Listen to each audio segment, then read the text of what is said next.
लीजिए सुनिए मुंशी प्रेमचंद की कहानी दो बहनें, मेरे यानी अंकित सिंह के साथ। दोनों बहनें 2 साल के बाद एक तीसरे नातेदार के घर मिली और खूब रो धोकर खुश हुई तो बड़ी बहन रूपकुमारी ने देखा कि छोटी बहन रामदुलारी सिर से पांव तक गहनों से लदी हुई है। कुछ उसका रंग खुल गया है, स्वभाव में कुछ गरिमा आ गई है और बातचीत करने में ज़्यादा चतुर हो गई है। कीमती बनारसी साड़ी और बेलदार और नावी मखमल के जंपर ने उसके रूप को और भी चमका दिया। वही रामदुलारी लड़कपन में सिर के बाल खोले फूहड़ से इधर उधर खेला करती थी।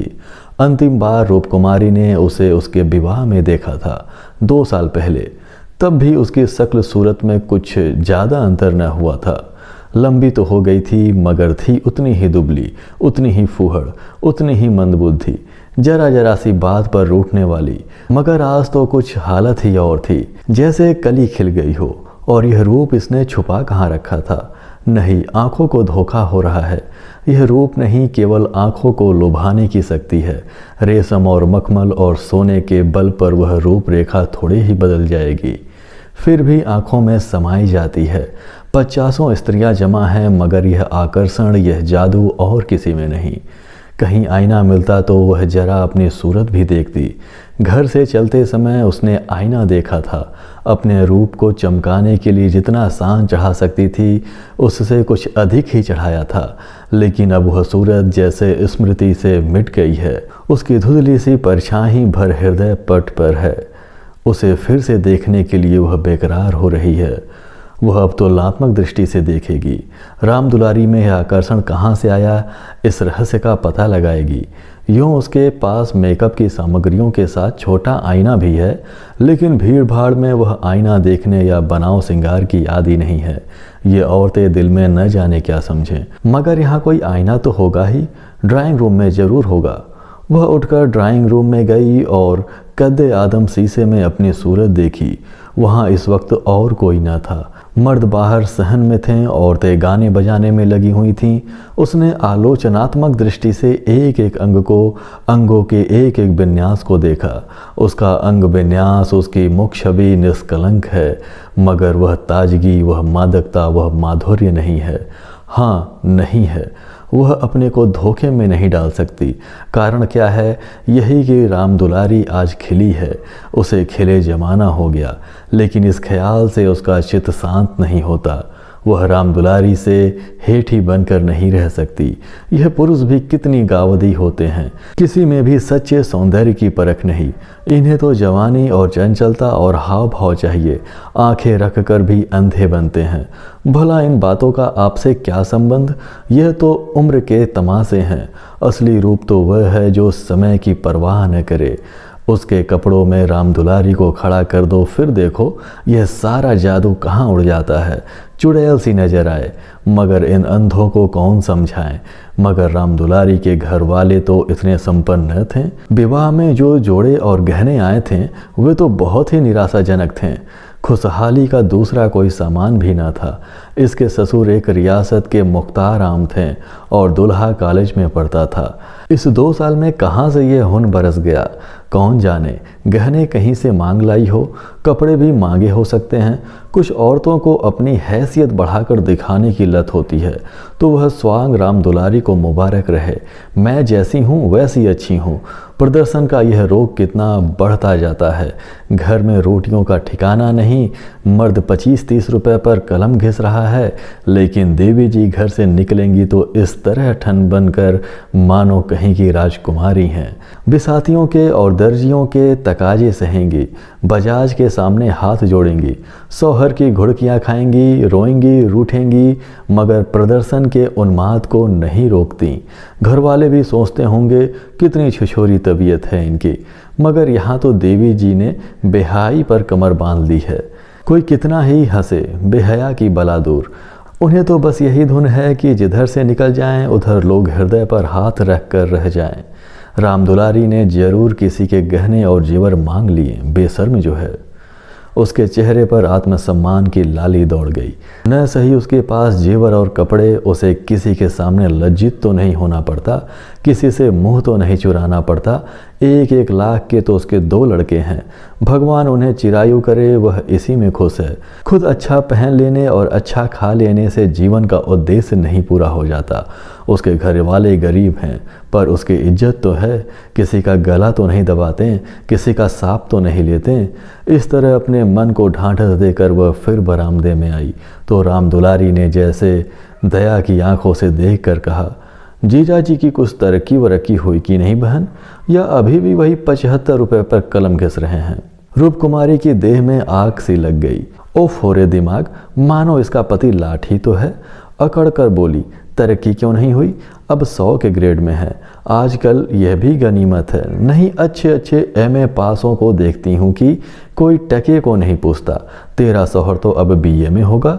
राम दुलारी ने नाक सिकोड़ कर कहा, उन्होंने तो पढ़ना छोड़ दिया बहन, पढ़कर औकात खराब करना था और क्या। एक कंपनी में एजेंट हो गए हैं, अब 250 रुपये माहवार पाते हैं, कमीशन ऊपर से 5 रुपये रोज सफ़र खर्च के भी मिलते हैं। ये समझ लो कि 500 की औसत पड़ जाता है। 150 माहवार तो उनका निजी खर्च है बहन। ऊंचे ओहदे के लिए अच्छी हैसियत भी तो चाहिए। 350 बेदाग घर दे देते हैं, उसमें से 100 रुपये मुझे मिलते हैं। 250 में घर का खर्च खुशफैली से चल जाता है। MA पास करके क्या करते हैं। रूप कुमारी इस कथन को शेख चिल्ली की दास्तां से ज़्यादा महत्व नहीं देना चाहती थी, मगर राम दुलारी के लहजे में इतनी विश्वासोत्पादकता है, वह अपने निम्न चेतना में उससे प्रभावित हो रही है और उसके मुख पर पराजय की खिन्नता साफ झलक रही है। मगर यदि उसे बिल्कुल पागल नहीं हो जाना है तो इस ज्वाला को हृदय से निकाल देना पड़ेगा। जिरह करके अपने मन को विश्वास दिलाना पड़ेगा कि उसके वाक्य में 1/4 से ज़्यादा सत्य नहीं है। इससे ज़्यादा उससे न सहा जाएगा। इसके साथ ही उसके दिल में यह धड़कन भी है कि कहीं यह कथा सत्य निकली तो वह राम दुलारी को कैसे मुँह दिखाएगी। उसे भय है कि कहीं उसकी आंखों के आंसू न निकल पड़े। कहाँ 75 और कहाँ 500। इतनी बड़ी रकम आत्मा की हत्या करके भी क्यों न मिले। फिर भी रूप कुमारी के लिए असहाय है। आत्मा का मूल्य अधिक से अधिक 100 रुपये हो सकता है, 500 किसी हाल में भी नहीं। उसने परिहास के भाव से पूछा, जब एजेंटी में इतना वेतन और भत्ता मिलता है तो ये सारे कॉलेज बंद क्यों नहीं हो जाते हैं? हजारों लड़के क्यों अपनी ज़िंदगी खराब करते हैं? राम दुलारी बहन के खिसियाएपन का आनंद उठाती हुई बोली, बहन तुम तो यहाँ भूल कर रही हो। MA तो सभी पास हो सकते हैं, मगर एजेंटी बिरले ही किसी को आती है। यह तो ईश्वर की देन है। कोई ज़िंदगी भर पढ़ता रहे, मगर यह जरूरी नहीं कि वह अच्छा एजेंट भी हो जाए। रुपए पैदा करना दूसरी बात है, आलिम फाजिल हो जाना दूसरी बात। अपने माल की श्रेष्ठता का विश्वास पैदा कर देना, यह दिल में जमा देना कि इससे सस्ता और टिकाऊ माल बाजार में मिल ही नहीं सकता, आसान काम नहीं है। एक से एक घाघों से उनका साबका पड़ता है। बड़े बड़े राजाओं और रईसों का मत फेरना पड़ता है, तब जाके कहीं माल बिकता है। मामूली आदमी तो राजाओं और नवाबों के सामने ही न जा सके, पहुँच ही न हो, और किसी तरह पहुँच भी जाए तो जबान न खुले। पहले पहले तो इन्हें भी झिझक हुई, मगर अब तो सागर के मगर हैं। अगले साल तरक्की होने वाली है। रूप कुमारी की धमनियों में रक्त की गति जैसे बंद हुई जा रही है। निर्दयी आकाश गिर क्यों नहीं पड़ता, पाषाण हृदया धरती फट क्यों नहीं जाती। यह कहाँ का न्याय है कि रूप कुमारी जो रूपवती है, तमिज़दार है, सुघड़ है, पति पर जान देती है, बच्चों को प्राणों से ज़्यादा चाहती है, थोड़े में गृहस्थी को इतने अच्छे ढंग से चलाती है, उसकी तो यह दुर्गति। और यह घमंडिन, बदतमीज, बिलासिन, चंचल, मुहफट छोकरी जो अभी तक सिर खोले घुमा करती थी, रानी बन जाए। मगर उसे अब भी कुछ आशा बाकी थी। शायद आगे चलकर उसके चित्त की शांति का कोई मार्ग निकल आए। उसी परिहास के स्वर में बोली, तब तो शायद 1000 मिलने लगे। 1000 तो नहीं, पर 600 में संदेह नहीं। कोई आंख का अंधा मालिक फंस गया होगा। व्यापारी आंखों के अंधे नहीं होते दीदी, उनकी आंखें हमारी तुम्हारी आंखों से कहीं तेज होती है। जब तुम उन्हें 6000 कमा कर दो तब कहीं 600 मिलते हैं। जो सारी दुनिया को चराए उनको कौन बेवकूफ़ बनाएगा। परिहास से काम न चलते देख रूप कुमारी ने अपमान का अस्त्र निकाला। मैं तो इसे बहुत अच्छा पेशा नहीं समझती। सारे दिन झूठ के तुमार बांधो, यह तो ठग विद्या है। राम दुलारी जोर से हंसी। बहन पर उसने पूरी विजय पाई थी। इस तरह तो जितने वकील बैरिस्टर हैं सभी ठग विद्या करते हैं। अपनी मुवक्किल के फ़ायदे के लिए उन्हें क्या नहीं करना पड़ता, झूठी शहादतें तक बनानी पड़ती हैं। मगर उन्हीं वकीलों और बैरिस्टरों को तो हम अपना लीडर कहते हैं। उन्हें अपनी कौमी सभाओं का प्रधान बनाते हैं, उनकी गाड़ियाँ खींचते हैं, उन पर फूलों की असरफियों की वर्षा करते हैं, उनके नाम से सड़कें, प्रतिमाएं और संस्थाएं बनाते हैं। आजकल दुनिया पैसा देखती है। आजकल ही क्यों, हमेशा से धन की यही महिमा रही है। पैसे कैसे आए यह कोई नहीं देखता। जो पैसे वाला है उसी की पूजा होती है। जो अभागे हैं, अयोग्य हैं या भीरू हैं, वे आत्मा और सदाचार की दुहाई देकर अपने आंसू पोंछते हैं। नहीं, आत्मा और सदाचार को कौन पूछता है। रूप कुमारी खामोश हो गई।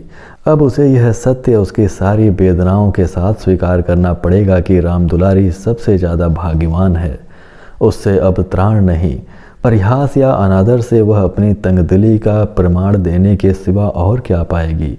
उसे किसी बहाने से राम दुलारी के घर जाकर असलियत की छानबीन करनी पड़ेगी। अगर राम दुलारी वास्तव में लक्ष्मी का वरदान पा गई है तो रूप कुमारी अपनी किस्मत ठोक कर बैठ रहेगी। समझ लेगी कि दुनिया में कहीं न्याय नहीं है, कहीं ईमानदारी की पूछ नहीं है। मगर क्या सचमुच उसे इस विचार से संतोष होगा? यहाँ कौन ईमानदार है? वही जिसे बेईमानी करने का अवसर नहीं है और न इतनी बुद्धि या मनोबल की वह अवसर पैदा कर ले। उसके पति 75 रुपये पाते हैं, पर क्या 10-20 रुपये और ऊपर से मिल जाएं तो वह खुश न होकर ले लेगी? उसकी ईमानदारी और सत्यवादिता उसी समय तक है जब तक अवसर न मिलता। जिस दिन मौका मिला सारी सत्यवादिता धरी रह जाएगी। और क्या रूप कुमारी में इतना नैतिक बल है कि वह अपने पति को हराम का माल हजम करने से रोक दे? रोकना तो दूर की बात है, वह प्रसन्न होगी, शायद पतिदेव की पीठ ठोकेगी।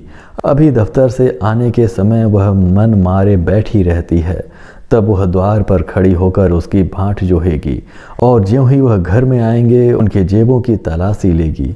आंगन में गाना बजाना हो रहा था। राम दुलारी उमंग के साथ गा रही थी और रूप कुमारी वही बरामदे में उदास बैठी हुई थी। न जाने क्यों उसके सिर में दर्द होने लगा था। कोई गाए कोई नाचे, उससे प्रयोजन नहीं। वह तो अभागिन है, रोने के लिए पैदा की गई है। 9 बजे रात को मेहमान रुखसत होने लगे। रूप कुमारी भी उठी, एक्का मंगवाने जा रही थी कि राम दुलारी ने कहा, एक्का मंगवा कर क्या करोगी बहन? मुझे लेने के लिए कार आती होगी। चलो 2-4 दिन मेरे यहाँ रहो, फिर चली जाना। मैं जीजा जी को कहला भेजूंगी, तुम्हारा इंतजार न करें। रूप कुमारी का यह अंतिम अस्त्र भी बेकार हो गया। राम दुलारी के घर जाकर हाल चाल की टोल लेने की इच्छा गायब हो गई। वह अब अपने घर जाएगी और मुंह ढाँप कर पड़ी रहेगी। इन फटे हालों में क्यों किसी के घर जाए? बोली, नहीं अभी तो मुझे फुर्सत नहीं है, बच्चे घबरा रहे होंगे, फिर कभी आऊँगी। क्या रात भर भी न ठहरोगी? नहीं। अच्छा बताओ कब आओगी? मैं सवारी भेज दूँगी, मैं खुद कहला भेजूँगी। तुम्हें याद न रहेगी, साल भर हो गया, भूल कर भी याद न किया। मैं ऐसे इंतजार में थी कि दीदी बुलावे तो चलूँ। एक ही शहर में रहते हैं, फिर भी इतनी दूर की साल भर गुजर जाएं और मुलाकात तक न हो। रूप कुमारी इसके सिवा और क्या कहे कि घर के कामों से छुट्टी नहीं मिलती। कई बार उसने इरादा किया कि दुलारी को बुलाए, मगर अवसर ही न मिला। सहसा राम दुलारी के पति मिस्टर गुरुसेवक ने आकर बड़ी साली को सलाम किया। बिल्कुल अंग्रेजी सजधज, मुंह में चुरूट, कलाई पर सोने की घड़ी, आंखों में सुनहरी ऐनक जैसे कोई सिविलियन हो। चेहरे से जेहानत और सराफत बरस रही थी। वह इतना रूपवान और सजीला है, रूप कुमारी को अनुमान न था। कपड़े जैसे उसकी देह पर खिल रहे थे। आशीर्वाद देकर बोली, आज यहाँ न आती तो तुमसे मुलाकात क्यों होती? गुरु सेवक हंसकर बोला, यह उल्टी शिकायत क्यों? यह उल्टी शिकायत क्यों न हो? कभी आपने बुलाया और मैं न गया? मैं नहीं जानती थी कि तुम अपने को मेहमान समझते हो, वह भी तो तुम्हारा ही घर है। राम दुलारी देख रही थी कि मन में उससे ईर्ष्या रखते हुए भी वह कितनी वाणी मधुर, कितनी स्निग्ध, कितनी अनुग्रह प्रार्थनी होती जा रही है। गुरु सेवक ने उदार मन से कहा, हाँ अब मान गया भाभी साहब, बेशक मेरी गलती है। इस दृष्टि से मैंने विचार ही नहीं किया था, मगर आज तो मेरे घर रहिए। नहीं, आज बिल्कुल अवकाश नहीं है, फिर कभी आऊँगी, लड़के घबरा रहे होंगे। रामदुलारी बोली, मैं कितना कह के हार गई, मानती ही नहीं। दोनों बहनें कार की पिछली सीट पर बैठी। गुरु सेवक ड्राइव करता हुआ चला। जरा देर में उसका मकान आ गया। रामदुलारी ने फिर बहन से उतरने के लिए आग्रह किया, पर वह न मानी। लड़के घबरा रहे होंगे। आखिर रामदुलारी उससे गले मिलकर अंदर चली गई। गुरु सेवक ने कार बढ़ाई। रूपकुमारी ने उड़ती हुई निगाह से रामदुलारी का मकान देखा और वह ठोस सत्य एक सलाखा की भांति उसके कलेजे में चुभ गया। कुछ दूर जाकर गुरु सेवक बोला, भाभी मैंने तो अपने लिए अच्छा रास्ता निकाल लिया। अगर 2-4 साल इसी तरह काम करता रहा तो आदमी बन जाऊंगा। रूपकुमारी ने सहानुभूति के साथ कहा, रामदुलारी ने मुझसे बताया था, भगवान करे जहाँ रहो खुश रहो, मगर जरा हाथ पैर संभाल के रहना। मैं मालिक की आंख बचाकर एक पैसा भी लेना पाप समझता हूँ भाभी। दौलत का मजा तो तभी है कि ईमान सलामत रहे।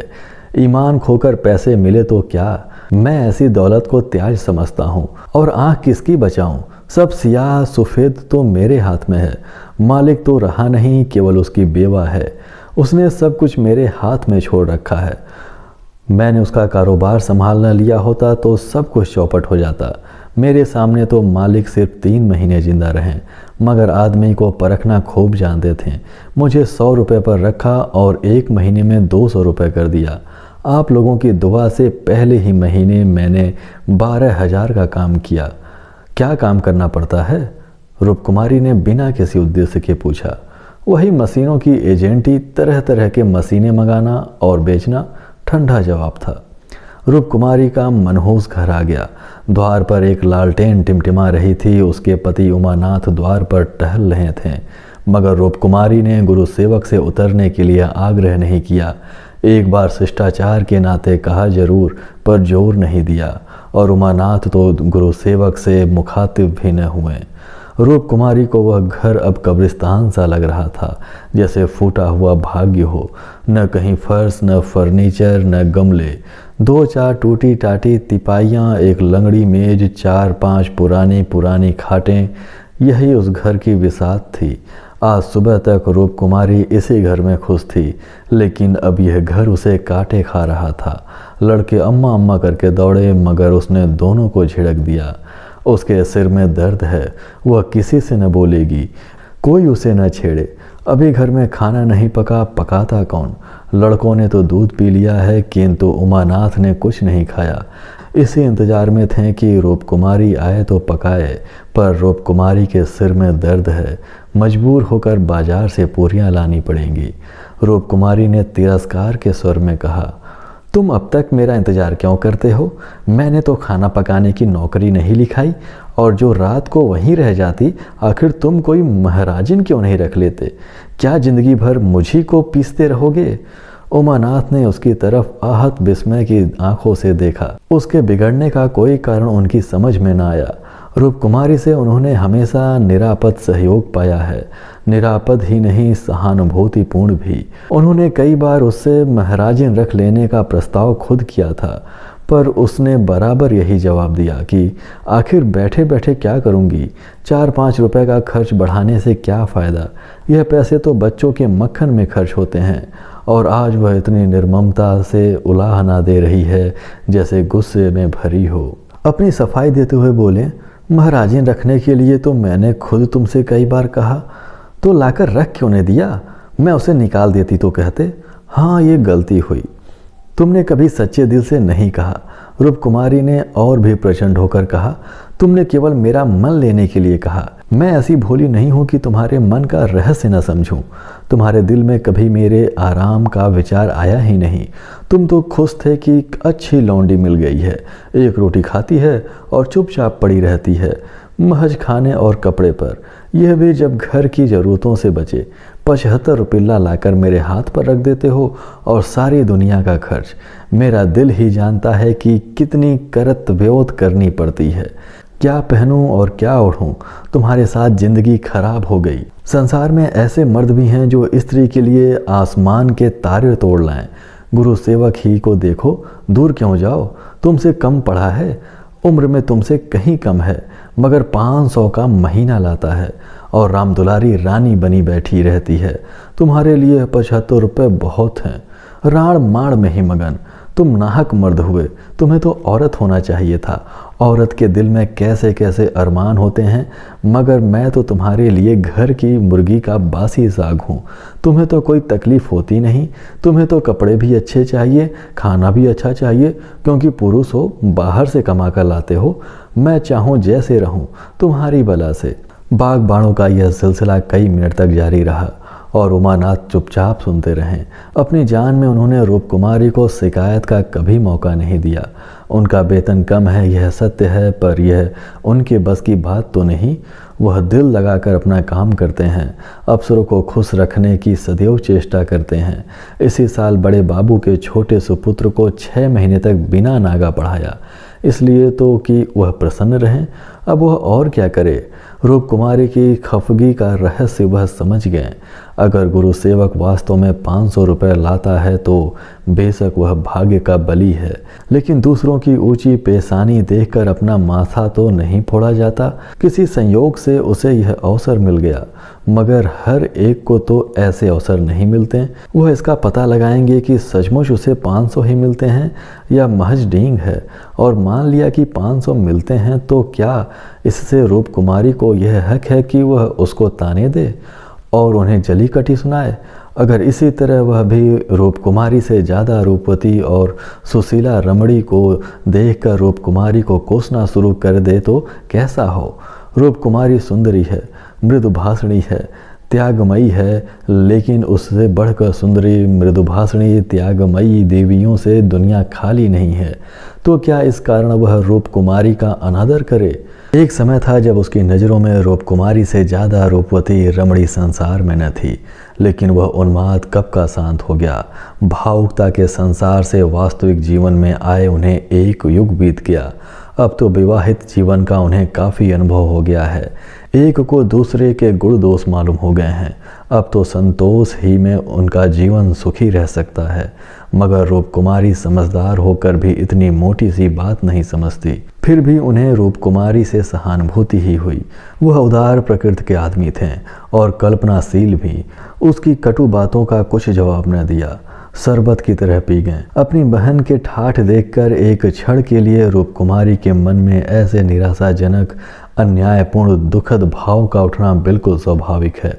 रूपकुमारी कोई सन्यासिनी नहीं, विरागिनी नहीं कि हर एक दशा में अविचलित रहे।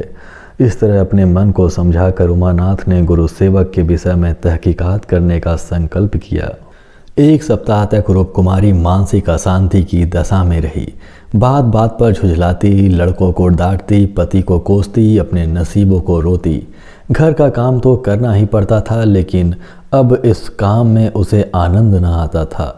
बेकार सी टालती थी। घर की जिन पुरानी धुरानी चीज़ों से उसका आत्मीय संबंध सा हो गया था, जिनकी सफाई और सजावट में वह व्यस्त रहा करती थी, उसकी तरफ अब आंख उठाकर भी न देखती। घर में एक ही खिदमतगार था। उसने जब देखा कि बहू जी घर की तरफ से खुद ही लापरवाह हैं तो उसे क्या गरज थी कि सफाई करता। जो चीज़ जहाँ पड़ी थी वहीं पड़ी रहती, कौन उठाकर ठिकाने से रखे। बच्चे माँ से बोलते डरते थे और उमानाथ तो उसके साए से भागते थे। जो कुछ सामने थाली में आ जाता उसे पेट में डाल लेते हैं और दफ्तर चले जाते हैं। दफ्तर से लौटकर दोनों बच्चों को साथ ले लेते हैं और कहीं घूमने निकल जाते हैं।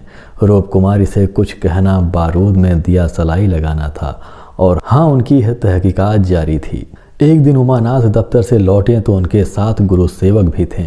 रूपकुमारी ने आज कई दिनों बाद परिस्थिति से सहयोग कर लिया था और इस वक्त झाड़न लिए कुर्सियां और तिपाइयां साफ कर रही थी कि सेवक ने अंदर पहुंचकर सलाम किया। रूपकुमारी दिल में कट गई। उमानाथ पर ऐसा क्रोध आया कि उनका मुंह नोच ले। उन्हें लाकर यहाँ क्यों खड़ा कर दिया। न कहना न सुनना, बस बुला लाएं। उसे इस दशा में देखकर गुरु सेवक दिल में क्या कहता होगा, मगर इन्हें अक्ल आई ही कब थी। वह अपना पर्दा ढकती फिरती है और आप उसे खोलते फिरते हैं। जरा भी लज्जा नहीं, जैसे बेहाई का बाना पहन लिया है। बरबस उसका अपमान करते हैं। न जाने उसने उनका क्या बिगाड़ा है। आशीर्वाद देकर कुशल समाचार पूछा और कुर्सी रख दी। गुरु सेवक ने बैठते हुए कहा, आज भाई साहब ने मेरी दावत की है। मैं उनकी दावत पर तो न आता, लेकिन जब उन्होंने कहा तुम्हारी भाभी का कड़ा तकाजा है, तब मुझे समय निकालना पड़ा था। रूप कुमारी ने बात बनाई, घर का कलह छिपाना पड़ा। तुमसे उस दिन कुछ बातचीत न हो पाई, जी लगा हुआ था। गुरु सेवक ने कमरे के चारों तरफ नज़र दौड़ाकर कहा, इस पिछड़े में तो आप लोगों को बड़ी तकलीफ होती होगी। रूप कुमारी को ज्ञात हुआ यह युवक कितना रुचिहीन, कितना अरसिक है। दूसरों के मनोभाव का आदर करना जैसे जानता ही नहीं। इसे इतनी सी बात भी नहीं मालूम कि दुनिया में सभी भाग्यशाली नहीं होते। लाखों में एक ही भाग्यवान निकलता है, और उसे भाग्यवान ही क्यों कहा जाए। जहाँ बहुतों को दाना न मयस्सर हो, वहाँ थोड़े से आदमियों के भोग विलास में कौन सा सौभाग्य। जहाँ बहुत से आदमी भूखों मर रहे हों, वहाँ 2-4 आदमी मोहन भोग उड़ाए तो यह उनकी बेहयाई और हृदयहीनता है, सौभाग्य कभी नहीं। कुछ चिढ़कर बोली, पिंजड़े में कटघरे में रहने से अच्छा है। पिंजड़े में निरीह पक्षी रहते हैं, कटघरा तो घातक जंतुओं का ही निवास स्थान है। गुरु सेवक शायद यह संकेत न समझ सका। बोला, मेरा तो इस घर में दम घुट जाए। मैं आपके लिए अपने घर के पास ही एक मकान ठीक करा दूंगा, खूब लंबा चौड़ा। आपसे कुछ किराया न लिया जाएगा। मकान हमारी मालिकिन का है, मैं भी उसी के एक मकान में रहता हूँ। सैकड़ों मकान है उसके पास, सैकड़ों। सब मेरे अख्तियार में है। जिसे जो मकान चाहूँ दे दूँ, मेरी अख्तियार में है। किराया लूँ या न लूँ, मैं आपके लिए सबसे अच्छा मकान ठीक करूँगा। मैं आपका बहुत अदब करता हूँ। रूप कुमारी समझ गई कि महाशय इस वक्त नशे में हैं, अभी यूँ बहक रहे हैं, और उसने गौर से देखा तो उनकी आंखें सिकुड़ गई थीं, गाल फूल गए थे, जबान भी लड़खड़ाने लगी थी। एक जवान खूबसूरत शरीफ चेहरा कुछ ऐसा सेखीबाज और निर्लज्ज हो गया कि उसे देखकर घृणा होती थी। उसने एक क्षण बाद फिर बहकना शुरू किया, मैं आपका बहुत अदब करता हूँ। जी हाँ, आप मेरी बड़ी भाभी हैं, आपके लिए मेरी जान हाजिर है। आपके लिए एक मकान नहीं 100 मकान तैयार हैं। मैं मिसेज लोहिया का मुख्तार हूँ, सब मेरे हाथ में है, सब कुछ। मैं जो कुछ कहता हूँ वह आंखें मूंद कर मंजूर कर लेती हैं। मुझे अपना बेटा समझती हैं। मैं उनकी सारी जायदाद का मालिक हूँ। मिस्टर लोहिया ने मुझे 20 रुपये पर रखा, 20 रुपये पर। वह बड़ा मालदार था, मगर किसी को नहीं मालूम उसकी दौलत कहाँ से आती थी, किसी को नहीं मालूम, मेरे सिवा कोई नहीं जानता। वह खुफिया फरोश था, किसी से कहना नहीं। वह चोरी से कोकीन बेचता था, लाखों की आमदनी उसकी थी। अब वही व्यापार मैं करता हूँ और शहर में हमारी खुफिया एजेंट है। मिस्टर लोहिया ने मुझे इस फन में उस्ताद बना दिया। जी हाँ, मजाल नहीं कि मुझे कोई गिरफ्तार कर ले। बड़े बड़े अफसरों से मेरा याराना है। उनके मुंह में नोटों के पुलिंदे ठूस ठूस कर उनकी जवान बंद कर देता हूँ। कोई चू नहीं कर सकता। दिन दहाड़े बेचता हूँ, हिसाब में लिखता हूँ 1000 रिश्वत दी, देता हूँ 500, बाकी यारों का है। बेदरेंग रुपए आते हैं और बेदरेंग खर्च करता हूँ। बुढ़िया को तो राम नाम से मतलब है, 70 चूहे खाकर हज करने चली है। कोई मेरा हाथ पकड़ने वाला नहीं, कोई बोलने वाला नहीं। जेब से नोट का एक बंडल निकाल कर, ये आपके चरणों की भेंट है। मुझे दुआ दीजिए कि इस शान से जिंदगी कट जाए। जो आत्मा और सदाचार के उपासक हैं, उन्हें कुबेर लाते मारते हैं। लक्ष्मी उनको पकड़ती हैं जो उनके लिए अपना दीन और ईमान सब कुछ छोड़ने को तैयार हैं। मुझे बुरा न कहिए, मैं कौन मालदार हूँ। जितने धनी हैं वे सब के सब लुटेरे हैं, पक्के लुटेरे डाकू। कल मेरे पास रुपए हो जाएं और मैं एक धर्मशाला बनवा दूँ, फिर देखिए मेरी कितनी वाह वाह होती है। कौन पूछता है मुझे दौलत कहाँ से मिली। जिस महात्मा को कहिए बुलाकर उससे प्रशंसा करवा लूँ। मिस्टर लोहिया को महात्माओं ने धर्म भूषण की उपाधि दी थी, इन स्वार्थी पेट के बंदरों ने। उस बूढ़े को जिससे बड़ा कुकर्मी संसार में न होगा। यहाँ तो लूट है। एक वकील आधा घंटा बहस करके 500 मार लेता है। एक डॉक्टर जरा सा नस्तर लगाकर 1000 सीधा कर लेता है। एक जुआरी स्पेकुलेशन में एक दिन में लाखों का वारा न्यारा करता है। अगर उनकी आमदनी जायज़ है तो मेरी आमदनी भी जायज़ है। जी हाँ, जायज़ है।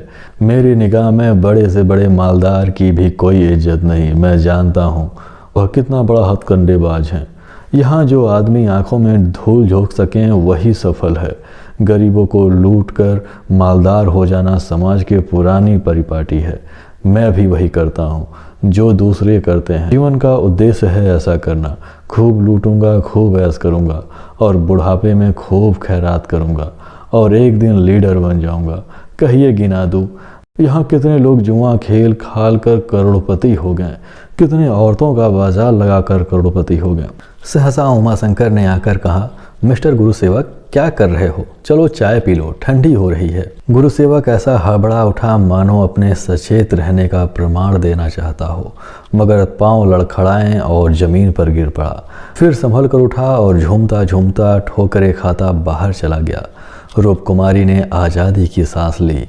यहाँ बैठे बैठे उसे हौल दिल सा हो रहा था। कमरे की हवा जैसे कुछ भारी हो गई थी। जो प्रेरणाएं कई दिन से उसे अच्छे अच्छे मनोहर रूप भरकर उसके मन में आ रही थीं, आज उसे उनका असली विभित्स घिनौना रूप नजर आया। जिस त्याग, सादगी और साधुता के वातावरण में अब तक की उसकी ज़िंदगी गुजरी थी, उसमें इस तरह के दांव पेच, छल कपट और पतित स्वार्थ का घुसना बिल्कुल ऐसा ही था जैसे किसी बाग में सांडों का एक झुंड घुस आए। इन दामों वह दुनिया की सारी दौलत और सारा ऐश खरीदने को भी तैयार न हो सकती थी। नहीं, अब राम दुलारी के भाग्य से अपने भाग्य का बदला न करेगी। वह अपने हाल में खुश है। राम दुलारी पर उसे दया आई, जो भोग विलास की धुन और अमीर कहलाने के मोह में अपनी आत्मा का सर्वनाश कर रही है। मगर वह बेचारी भी क्या करे और गुरु सेवक का भी क्या दोष। जिस समाज में दौलत पुजती है वहाँ मनुष्य का मोल उसके बैंक अकाउंट और टीम टाम से आंका जाता है। जहाँ पग पग पर प्रलोभन का जाल बिछा हुआ है और समाज की कुव्यवस्था आदमी से ईर्ष्या, द्वेष, अपहरण और नीचता के भावों को उकसाती और उभारती रहती है। गुरु सेवक और राम दुलारी उस जाल में फंस जाएं, उस प्रवाह में बह जाएं तो कोई अचरज नहीं। उसी वक्त उमानाथ ने आकर कहा, गुरु सेवक यहाँ बैठे बैठे क्या बहक रहा था? मैंने तो उसे विदा कर दिया। जी डरता था कहीं पुलिस उसके पीछे न लगी हो, नहीं तो मैं भी गेहूं के साथ घून की तरह भेज जाऊं। रामकुमारी ने क्षमा प्रार्थी नेत्रों से उसे देखकर जवाब दिया। वही अपनी खुफिया फरोसी की डींगे मार रहा था। मुझे भी मिसेज लोहिया से मिलने को कह गया। जी नहीं, आप अपने कलर की कीजिए, इसी में हमारा कल्याण है। मगर कलर की में वह ऐस कहाँ? क्यों न साल भर छुट्टी लेकर जरा उस दुनिया की भी सैर करूं? मुझे अब उस ऐस का मोह नहीं रहा। दिल से कहती हो, सच्चे दिल से। उमानाथ 1 मिनट तक चुप रहने के बाद फिर बोले, मैं आकर तुमसे यह वृतांत कहता तो तुम्हें विश्वास आता या नहीं? सच कहना। कभी नहीं। मैं तो कल्पना ही नहीं कर सकती कि अपने स्वार्थ के लिए कोई आदमी दुनिया को विष खिला सकता है। मुझे सारा हाल पुलिस के सब इंस्पेक्टर से मालूम हो गया था। मैंने उसे खूब शराब पिला दी थी कि नशे में बहकेगा जरूर और सब कुछ उगल देगा। ललचाता तो तुम्हारा भी जी था। हाँ, ललचाता तो था और अब भी ललचा रहा है, मगर ऐश करने के लिए जिस हुनर की ज़रूरत है वह कहाँ से लाऊंगा? ईश्वर न करे वह हुनर तुम में आए। मुझे तो उस बेचारे पर तरस आती है। मालूम नहीं खैरियत से घर पहुंच गया या नहीं। उसकी कार थी, कोई चिंता नहीं। रूपकुमारी एक क्षण जमीन की तरफ ताकती रही, फिर बोली, तुम मुझे दुलारी के घर पहुंचा दो। अभी शायद मैं उसकी कुछ मदद कर सकूं। जिस बाग की वह सैर कर रही है उसके चारों ओर निशाचर घात लगाए बैठे हैं। शायद उसे बचा सकूं। उमानाथ ने देखा उसकी छवि कितनी दया पुलकित हो उठी है। अभी आप सुन रहे थे मुंशी प्रेमचंद की कहानी 2 बहनें, मेरे यानी अंकित सिंह के साथ। दोस्तों, ऐसे ही शानदार और रोचक कहानियों के लिए अभी हमारे चैनल को सब्सक्राइब करें और बेल आइकन भी प्रेस करें।